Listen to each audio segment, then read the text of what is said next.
বাংলাদেশের ইতিহাসে সংসার চালাতে না পেরে কিছু মানুষ আত্মহত্যা করেছে।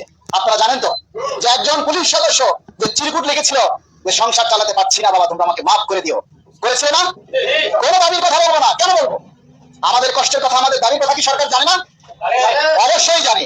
আর সরকার জানে বলেই বাংলাদেশের ইতিহাসে এই প্রথম তারেক রহমানের সরকার ক্ষমতা গ্রহণ করার মাত্র 4 মাসের মাথায় প্রথম বাজেটেই পে স্কেল বাস্তবায়ন করার ঘোষণা দিয়েছে। সেজন্য সরকারের কাছে কল্যাণ সমিতি এবং গত সব বাংলাদেশের পক্ষ থেকে আমরা কৃতজ্ঞতা জানাই।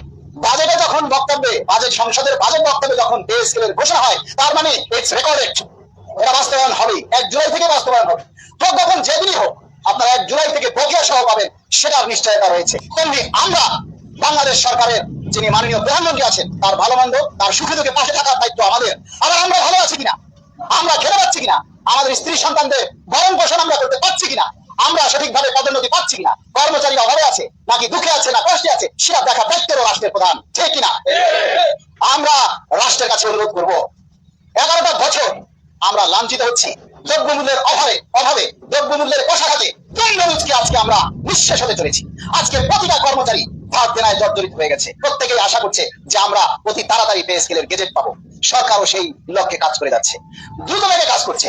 আপনারা ইতিমধ্যে শুনেছেন বাংলাদেশ সরকারের মাননীয় প্রধানমন্ত্রীর মুখ্য সচিব মহোদয় ঘোষণা দিয়েছে যে কোনো সময় গেজেট হবে।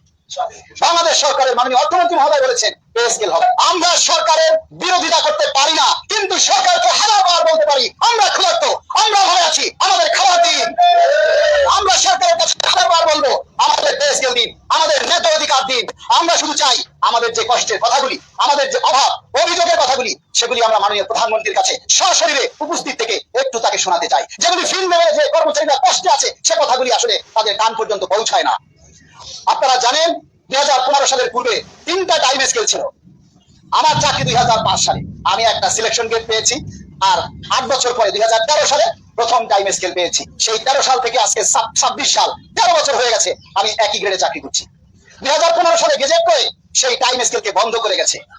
এই টাইম স্কেল যদি পুনরুদ্ধার না হয়, তাহলে আমার আগামী 15 বছর চাকরি আছে, সেই 15 বছরই আমাকে ওই একই গ্রেডে চাকরি করতে হবে। এটা কি মানবিক না অমানবিক? আমরা এই অমানবিক নিয়ম ভেঙে আমরা মাননীয় প্রধানমন্ত্রীর কাছে অনুরোধ জানাবো 2015 সালের পূর্বে যে 3টা টাইম স্কেল ছিল আমাদেরকে ফিরিয়ে দিন। আমরা জাতীয় বেতন কমিশনের কাছে 2টা পে স্কেলের সমন্বয় করে সর্বনিম্ন 35,000 টাকা দাবি করেছিলাম। আমরা সেখানে ব্যাখ্যা দিয়ে বলেছিলাম একজন কর্মচারী শুধু ডাল ভাত আর আলুর ভর্তা যদি খায় 6 জন নিয়ে, তাহলে 1 মাসে 27,000 টাকা লাগে শুধু ডাল আলুর ভর্তা আর ভাত খেতে কন্টিনিউয়াসলি। তাহলে তার বাসা ভাড়া আছে না, তার বিদ্যুৎ বিল, গ্যাস বিল, শিক্ষা, চিকিৎসা, অফিসে যাতায়াত, অনেক কিছু আছে। তাহলে আজকে 40-45,000 টাকায় একজন কর্মচারী ঢাকা শহরে চলতে পারে না। প্রতিনিয়ত দ্রব্যমূল্য বৃদ্ধি পাচ্ছে, প্রতিনিয়ত নিত্যপণ্য প্রয়োজনীয় জিনিসগুলির দাম বৃদ্ধি পাচ্ছে। কারণ কি? পে স্কেল হচ্ছে।